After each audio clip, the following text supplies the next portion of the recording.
Hey, what's up, everybody? Pat here, grateful recovering alcoholic and addict, just like every day. Guys, please don't forget to subscribe, leave the video a like, drop me a comment, and by all means, share it with anybody you think might get something out of it. Other than that, how we all doing today, guys? Happy Monday. Hope everybody had a great Easter weekend. Hope everything went well. No tragedies. I didn't hear anything crazy, but that's a good thing, right? Back to work for Monday. Had a busy day. Knocked out a bunch of stuff. Just a good day. Content. Nothing earth shattering either way, but just a good, honest day's work. And that feels good today, guys. One of the things I cherish in my recovery is my ability to just live an honest, clean life. And that was something I had to learn to do because it was completely foreign to me in addiction. And again, it was a startling realization when I got in this time around and I actually started working a program and realized the extent that I was lying to myself and then just had no idea what I was doing. And honesty. So one thing I promised myself is, because again, I saw very early on. I saw the value in being honest with myself. So I started demanding rigorous honesty from myself, and forgiving myself when I slipped into an old behavior, but rectifying it immediately when I do, and that has allowed me to just build a life in ways that I never could before, and I'm thrilled for that. It's nothing, I'm nothing, not a billionaire. I'm not a celebrity.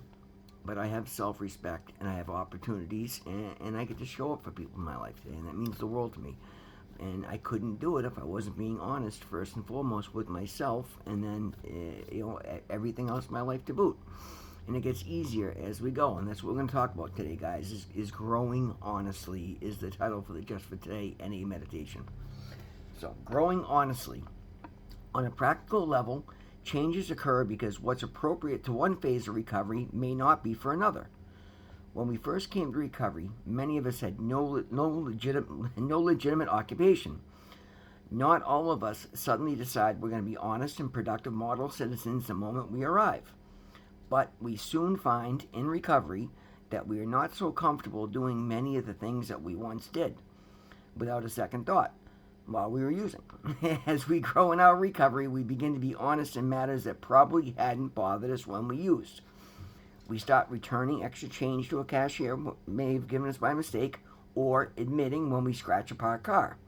We find that if we can be honest in these smaller matters, the bigger tests of our honesty become much easier to handle. Many of us came in here with very little capacity to be honest. But we find that as we work the 12 steps, our lives begin to change. We are no longer comfortable when we benefit at the expense of others, and we can feel good about our newfound honesty. The affirmation is, just for today, I will examine the level of honesty in my life and see if I'm comfortable with it. And great reading, guys. And again, I love when these readings bring me right back to my early days, just coming in, coming out of rehab or even working in rehab. As I said, it was a startling realization that I was just. It was almost. I found it almost in a funny aspect, because as I was just communicating with people and starting to share, as I would go to talk about my history, my stories were changing, and I talked about it like live on video, and I'm like, wow, it's like crazy. Because for once, because I was actually just instead of just spouting my instinctual nonsense, I was paying attention, seeing what was real, and because I was focusing on my part of things, I was able to tell things in an honest light, because it was no longer about, it wasn't about fooling somebody or trying to save face or trying to just manipulate and not come off as anything. For once, the only reason I was saying these things was to share honestly, because I was A, trying to heal from them, B, trying to learn from them, and C, trying to just honestly share with others so they could get something from what I've been through. And that's beautiful in and of itself. Like, those three things right there are a spiritual awakening, because they were things I would have never, ever given a second thought to. So that in and of itself made honesty its own reward. But what came from that is other people started to see the work that I was doing, see the value in my message, and just able to look at me in a new light and realize I was somebody that was legitimately trying to better himself, trying to live a better life, and trying to be a part of my community around me. And that allowed me to, that opened a lot of doors in so many different ways that I never saw coming. But beyond any of that, it just allowed me to actually see that I wasn't cursed, that everything that had happened in my life that I thought was so wild and crazy and made me so extraordinarily unique were just logical conclusions for what I was doing. And when you do that, guys, it's overwhelming and it's very humbling. Um, but you got to get over that and realize that what you've just done by what I just done by doing that was taking my power back. Because all of a sudden, all the things that didn't work in my life, by claiming responsibility for them, I now have the power and the opportunity to fix them. And again, for myself, I realize sometimes the depth that I'd gone to is a bonus because I didn't have a whole lot that I was trying to salvage from that life, other than I could take all the knowledge and wisdom and experience I had and use it as a compass to guide me where I wanted to go away from where I was. And I wasn't going to spend a whole lot of time trying to fix any particular situation because I just let it all go. Because again, at that point, everything that was in my life was not of value. I isolated myself from my family. This job that I was so, in the back of my head, I couldn't spend time in recovery because I had responsibilities. Once I got sober, clean, and took a good look at them, and further came back from rehab and went back to work at it, the minute, just like this reading says, the minute I got there, I'm like, I can't be here. This is a horrible place. This is, and again, not, but it was just not where my priorities were. The biggest thing was my spiritual awakening came between myself and my higher power, and I developed this just amazing feeling. Not that there was anything crazy coming out of it, but just the amazing feeling of contentment from being honest and doing the right thing. And that was something that was a big deal for me. It was one of the first promises I made myself is I understand that doing the right thing for the right reason is the ultimate goal of mine. So as I'm going to do so, to go into a situation where people are conniving, cheating, stealing, using drugs, lying, and like I couldn't be that. I couldn't do that because I was doing it for myself. But now I'm going to go to work and have to act in a or have my morals challenged all day long, and it got to be almost like a pissing contest between the people I was working for and with, to see if they could make me do things against my morals. And immediately I'm like, okay, well, that's my higher power telling me just how much I can't be here. So I let it go. I did. I took the leap of faith. I quit my job. I walked away from all of it. Gave me this beautiful, fresh, clean slate where I wasn't wasting time. I was literally just taking whatever came in front of me and going on my intuition. Does this feel good? Does this feel like something that's part of recovery? Am I promoting recovery? Am I being honest with myself? Am I believing in myself? Because I realized those are all the things I didn't do in addiction that led me astray. So it took a lot of intestinal fortitude, a lot of courage, because there was a lot of emptiness. And in that stillness or that emptiness is where in the past I would just get anxiety and think, oh no, I've got nothing, I've got to go back. And I wouldn't let myself do that. I understood every time that came up, it was just my disease trying to keep me afraid of the unknown. Well, when I looked at it, when you hate everything you know, what's the fear in the unknown? If you're doing good things, lean towards the good. And even if it doesn't work the first time, and again, this is stuff I talked about day in and day out in the beginning. If I don't get it this one, then there's a reason for it, and I'm going to keep doing it because I know it's the right thing to do. And I called it out in a video. I'm like, if I continue to do this, good things are going to happen. No, I had no idea what they were. Well, tomorrow is 15 months of continuous recovery, and my life is shockingly better. It's not a day in Aruba. It's not easy, but it's possible. I'm successful. I'm putting wreckage of my past behind me that even a year ago I was terrified to even acknowledge.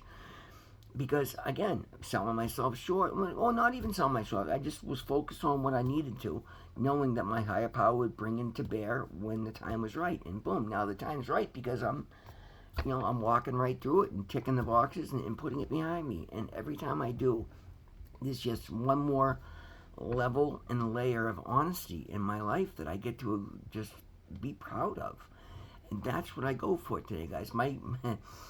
it was before it was all about getting to the end result and having something that I could show that said, look, this makes me successful.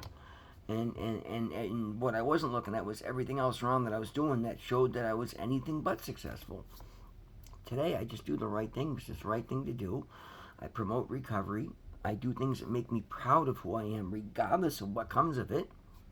And lo and behold, as I've let go of all that nonsense that used to be, the materialistic stuff that I used to think was so important, now I have opportunities to do so much more with my life because, again, I let go of that need for instant gratification and understood that if I'm building something here, let's start stacking resources, stacking knowledge, stacking opportunities, stacking experience, and use them for bigger games.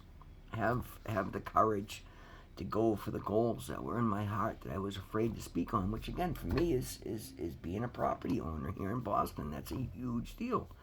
And I'm here. Don't own any yet, but I've saved the money, I've built the resources, I've made the connections, and I'm just waiting to find the right opportunity. And whether I do it in the next 2 months or the next 2 years is perfectly fine because I know when I take my will, because again, my old habit would be, okay, I've got the resources. Let me run out and prove to everybody how fast I can do this.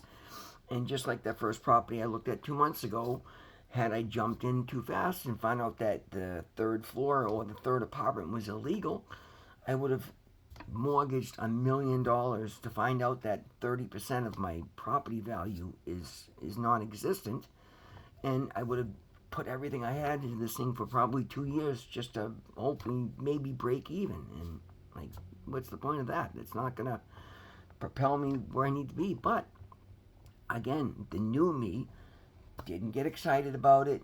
Just stopped and said, okay, does this make sense? Let's do our due diligence. A word I never knew existence. Due diligence. Do my due diligence. Now that's what I do today. Yes, I'm looking forward to the opportunities, but I understand not all that glitters is gold today. So I do my due diligence, and I'm not in any hurry because I know the longer I wait, the more experience I have, the more resources I have, and the better the chance that it's going to be something foundational that's going to propel me forward in my life. And that's what I do today, guys. And that requires rigorous honesty with myself, with situations around me. It requires vetting people, vetting opportunities, not just jumping in. And I understand impulsivity was one of my major triggers because, again, I would always feeling so less than in my life that I would just want to go make some crazy move to show everybody around me what I'm capable of, and then I wouldn't do my due diligence, realize that there was so many pitfalls or so many requirements that I couldn't satisfy. So now it's pushing me into, oh, I gotta get around this rule or this regulation, and take me down the whole road of not doing things properly. And that's why nothing worked. And that's a beautiful thing, guys. It may sound convoluted if you know my particular situation, but it makes so much sense to me, and I'm able to see that today. So I paused, and again, that was one of the first things I learned, and I said so much on this in my earliest videos, the ability to pause and then digest and respond to things rather than that immediate reaction. That when I realized all my instincts at that point were wrong, I stopped acting on instinct. That's recovery, guys. Identifying an issue and then changing it, and then learning a better behavior and then applying it in your life. That requires honesty, and that will change as we go. The things that I had to focus on in early recovery, I no longer even consider today because I'm looking into new things. But I still have those in my pocket as my baseline, and I've expanded upon those. It's all the same basic truths, but what was so dramatically important then is just common sense now, and I'm able to work on that and work from that and then move on to something bigger and better. And that's why my life continues to progress forward, and that's beautiful, guys. I could not possibly have imagined. Again, it's one of my favorite things to when I don't dwell on my past, I reflect on my past. And again, I don't go back and beat myself up. No, I go back and say, can you imagine if somebody came to me 2 years ago and told them I'd be doing everything I'm doing right now? What would my reaction be? and I wouldn't have believed it for a second. I might have had a heart attack and fallen over, because that's how much progress I've made. That's how much far I've been able to move forward, and that's how dramatically different my life looks today. Never mind myself. I'm proud of what I look like today. I'm healthy. I'm strong.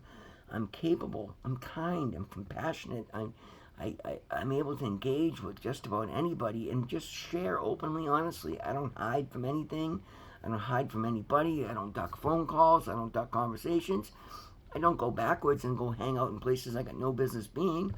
And not because I'm afraid of anybody, and not because I owe anybody, and not because because I know it's just not a good place for me, and I've got nothing to prove to anybody. And that's another thing that would get me in trouble. As soon as somebody just said something to goad me into doing something stupid, oh, he's called me out, so now I got to go prove I can handle it and get myself in over my head. Absolutely not. My recovery is way too important to me today. Somebody's always going to have something to say, guys. And when you're building a new life and you're walking away from the old one, yeah, there's going to be lonely moments. There's going to be moments people are hurt people, right? Well, heal people. So if you can't heal those that are hurting you, walk away and go heal somebody you don't know. But if there's somebody back there trying to hurt you, you don't feel you have to engage with it. There's more power and more respect in walking away and moving forward. And that's the biggest help you're ever going to give them, is to not engage with the nonsense, not letting it take you down, but pave the way forward and hope they get it. And if not, somebody else will, and you make up for it. Anything that you can't take with you in recovery is because it wasn't meant for you, and it's not good enough for you. Go out and prove it to yourself and prove it to your higher power. But all these things come from rigorous honesty and being able and willing to grow honestly. That's another thing I had to learn, because things that I learned that I thought were golden, this is the peak of it in those early days. Well, if I wasn't willing to say, oh shit, it made sense to me at the time, but that's all I could handle at that point. There's so much more. In the past, I'd be afraid to say that because, now I'm, admitting I didn't know everything. No, I don't know everything. I don't know a fraction of what I need to know. So that's a beautiful thing, because it means as good as things are now, things can get that much better if I continue to be rigorously honest, share openly and honestly, listen to what others are willing to share, pay attention to every little thing, because at the end of the day, when I used to think nothing mattered, everything matters. Everything has a choice and a consequence to it. So I'm very careful with my actions today. And I'm able to not spend as much time worrying about, is this a good or bad? Because my baseline today is bad. I mean, it's good. If something bad enters my life, and it's just that ick, I feel it immediately today. But that's the result of working my program day in and day out to the level I have, 15 continuous months. And I plan on continuing for the rest of my life, hopefully. But again, I know that's only going to happen if I continue to be rigorously honest, continue to reach out, continue to contribute, and be a part of something. Today I get to live in the solution, and that's the biggest gift I could ever be given. I mean, a lot of big gifts, huh? I'm so proud of saying that. I love that. Guys, before I start rambling, that's a video for today. Always remember, God loves you. I love you. We'll see you in the next one.